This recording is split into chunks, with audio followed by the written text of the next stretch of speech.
Phone bawah RM600 pun boleh dapat bateri besar 7000 mAh. Tapi kan, takkan sebab bateri besar dia boleh jual phone ni murah. Jom aku share apa lagi yang menarik dekat phone ni.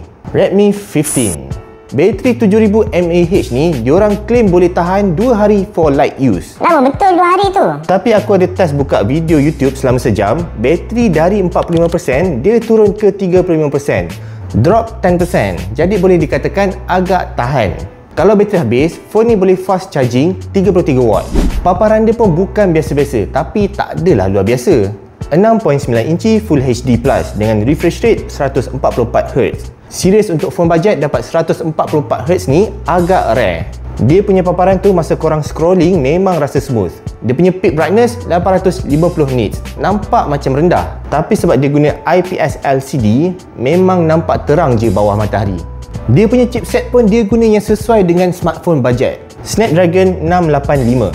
Chipset ni rilis tahun 2023, kira 2 tahun lepas lah. And memang ia untuk entry level punya smartphone. AnTuTu benchmark dia dalam 400,000 lebih je.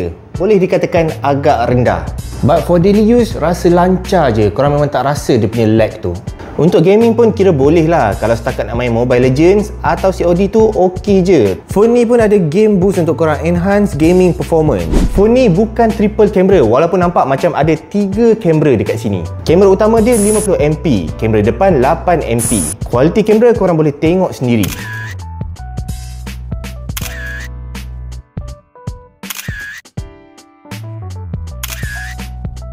Dia punya kualiti gambar bagi aku memang sangat nice untuk telefon bajet bawah 600 macam ni. Macam biasa, phone Android mestilah kena ada Gemini Live. And korang boleh juga guna feature Circle to Search dekat phone ni. Bab ketahanan, phone ni ada rating IP64.